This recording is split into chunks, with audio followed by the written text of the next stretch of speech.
네, 안녕하세요. 이번 강좌는 스톡 사진은 무엇인가? 고객들이 스톡 사진을 구매하는 이유는 무엇인가? 스톡 시장의 현재와 미래, 그리고 마지막으로 스톡 작가가 알아야 할 가장 기본적인 용어들로 구성되어 있습니다. 그 첫 번째로 스톡 사진은 무엇인가? 대부분 아시겠지만 고객이 직접 콘텐츠를 제작하지 않고 사전에 제작된 콘텐츠를 사용료를 지불하고 사용하는 것을 말합니다. 소위 말해서 기생사진이라고 할 수 있겠죠. 이러한 스톡 콘텐츠를 전문적으로 작업하는 사람들을 스톡 사진가라고 말합니다. 스톡 사진은 저작권 문제가 합법적인 시장으로 유입되면서 더욱 발전하게 되었습니다. 저희 같은 이미지를 만드는 사람, 크리에이터들은 이 저작권에 대한 보호장치가 생긴 거죠. 그전에는 다 막 갖다 썼잖아요. 심지어는 제 사진이 어떤 회사의 명함으로 사용된 적도 있었습니다. 어이없었죠. 자, 그러면 고객들이 스톡 사진을 구매하는 이유는 무엇일까요? 바로 저작권, 초상권, 재산권 등이 해결된 이미지를 저렴하게 사용할 수 있기 때문입니다. 예를 들어서 어떤 광고 사진을 찍는다고 했을 때 생각보다 많은 경비가 들어가거든요. 작가 촬영비도 필요할 뿐더러 모델비, 헤어 메이크업, 장소 대여료 등등 아무리 못해도 한 400만 원 이상은 들어갑니다. 그래서 최근 트렌드는 수많은 스톡 사진들 중에서 원하는 사진을 찾아서 그대로 광고에 사용한다는 것이죠. 자, 심지어 삼성, LG 등에서도 이런 스톡 사진을 이용해서 광고를 사용을 합니다. 이제 그런 시대가 된 것입니다. 불과 몇 년 전만 해도 유명 연예인들을 주로 모델을 사용했죠. 물론 지금도 메인 광고는 그렇게 사용합니다. 하지만 웹 광고나 일반 SNS 광고 같은 경우는 일반인들을 주로 모델을 사용하고 있어요. 내 이웃 같은 이런 이미지의 사람들을 활용한 광고가 오히려 더 친근감 있게 다가가거든요. 그래서 스톡 사진가들은 사진 속에 있는 사람들과 건물들의 초상권과 재산권 등을 본인이 해결해야 합니다. 그렇지 않으면 사진 업로드 시에 승인이 안 나거든요. 스톡 강의를 하다 보면 이 부분에 가장 질문이 많고 어려워하는 부분들입니다. 저작권, 초상권, 재산권은 무엇이며 이걸 또 해결하는 방법 등은 차후 강의에서 진행이 되니까 다시 알려드리도록 하겠습니다.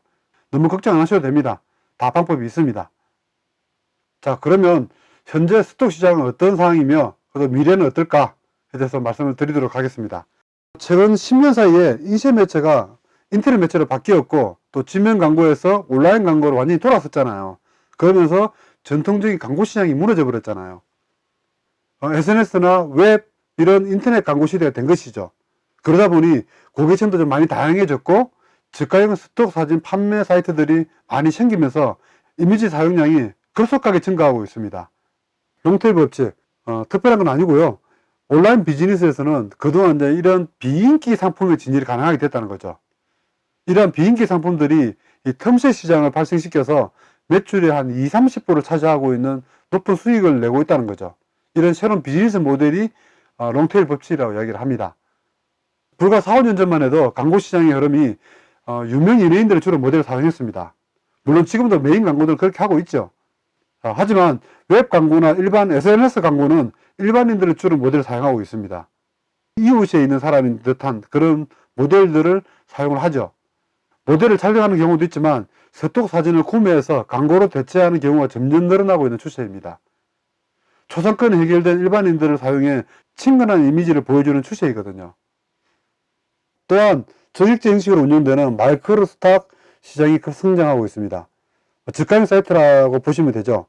스톡 사진가 입장에서는 좀 많이 아쉬운 부분이긴 합니다. 예전에는 사진 한 장이 몇만 원, 몇십만 원에 판매가 되었는데 요즘엔 저가형 사이트로 인해서 몇백 원에서 몇천 원, 몇만 원 수준으로 좀 떨어지긴 했습니다. 그 대신 그 사진들이 많이 판매가 이루어지고 있습니다. 물론 예전에 전통적인 매크로 스톡, 좀 고가형 사이트도 그대로 유지되고 있습니다. 하지만 이 회사들도 점점 매출이 하락이 되다 보니까 계열상식으로 저가형 사이트를 만들어서 시장에 대응하고 있는 추세입니다. 하지만 단점만 있는 것은 아닙니다. 저가형 사이트가 생겼기 때문에 일반인들도 여러분들도 쉽게 스톡 사진을 할 수 있는 기회가 생긴 것이죠. 고가형 사이트는 나의 포트폴리오가 통과가 되어야 작가 계약을 할 수 있고 사진을 업로드할 수가 있었습니다. 업로드하는 사진도 심사를 거치고 그 중에 20, 30% 수준에서 승인이 되고 판매가 시작이 되거든요. 그러면 RM 사이트 작가 등록하는 과정을 한번 살펴보겠습니다. RM 사이트라 그러면 기존에 있는 전통적인 사이트를 말합니다. 저 고가형 사이트, 알만한 게티 이미지, 그리고 토픽, 이런 것들이 이제 RM 사이트라고 보시면 됩니다. 첫 번째는 샘플 콘텐츠를 제출해야 됩니다. 포트폴리오죠. 그동안 찍어놨던 그런 포트폴리오를 제출해야 됩니다. 한 50장에서 100장 정도를 이제 간단한 이력과 함께 이메일로 제출을 하면 그 회사에서 콘텐츠 심사를 합니다. 퀄리티라든지 보정 수준, 그리고 테마, 상업적 가치 등을 종합적으로 판단해서 심사를 하죠. 그리고 심사 기간은 대략 한 1, 2주 내에 개별 통보를 해드립니다. 여기 통과가 되면 작가 계약이 되겠죠. 작가 계약이 되면 그 다음부터는 콘텐츠 등록을 해서 이제 판매가 시작을 하는 겁니다. 그렇게 해서 팔렸을 때 이제 로열티를 지급받는 거죠. 보통 로열티는 월 1회 정도 지급이 되고 있고요. 그리고 이제 지속적인 관리, 작가는 지속적으로 홍보를 계속 예치를 해야 되고, 그리고 콘텐츠의 품질을 계속 향상시키기 노력을 해야 됩니다. RM 같은 경우는 내가 업로드 한다고 해서 전부 다 판매가 되는 게 아니라 그 담당자가 그 사진을 보고 괜찮은 것들만 승인을 해서 사이트에 등록을 시켜줍니다. 그리고 가장 중요한 계약된 콘텐츠와 유사한 콘텐츠는 타 업체에 위탁할 수 없습니다. RM 같은 경우는 독점 계약입니다. 그렇기 때문에 다른 사이트에서 판매를 할 수는 없습니다. 이에 비해 저가형 사이트는 대부분 회원가입 형식으로 작가 등록이 되기 때문에 누구나 쉽게 시작할 수 있습니다. 물론 몇몇 사이트들은 한 20, 30장 정도의 포트폴리오 심사를 하는 곳이 있습니다. 하지만 어렵지 않기 때문에 걱정 안 하셔도 됩니다. 자, 그리고 스톡 작가가 알아야 할 기본 용어. 스톡 사진을 처음 시작하시는 분들은 몇 가지의 기본적인 용어 정도는 아시면 편하십니다. 매크로 스톡, 마이크로 스톡, 미드, 이 세 가지로 분류가 되는데요. 매크로 스톡은 RM과 RF 방식으로 나눠지고요. 마이크로 스톡은 한 달에 얼마 정도를 내고 몇 장을 사용하는 그런 전액제 구입을 하는 방식을 말합니다. 그런데 통상적으로 저가형 사이트를 마이크로 스톡이라 불려지고 있습니다. 자, 미드. 고유의 특색이 있는 셀렉팅과 에디팅, 작가별로 등록이 되어 있습니다. 어떤 한 주제를 꾸준히 짓는 작가들이 모이는 사이트라고 보시면 되는데요. 어떤 작가는 아웃도어만 찍고, 어떤 작가는 나무만 찍고, 꽃만 찍고, 동물만 찍고, 그런 다양한 작가들을 카테고리별로 나눠져 있습니다. 나만의 포트폴리오 공간이라고 보시면 좋겠죠. 거기에는 옵셋컴이라든지 스톡시컴, 이런 사이트들이 전형적인 미드 사이트라고 보시면 됩니다. 스톡 사진은 RM과 RF 라이센스로 구분을 합니다. 이 두 개로 이해를 하시면 됩니다. RM 같은 경우는 라이트 매니지드라고 해서 옳은, 정확한, 그리고 또 매니지드 관리하는 이런 거잖아요.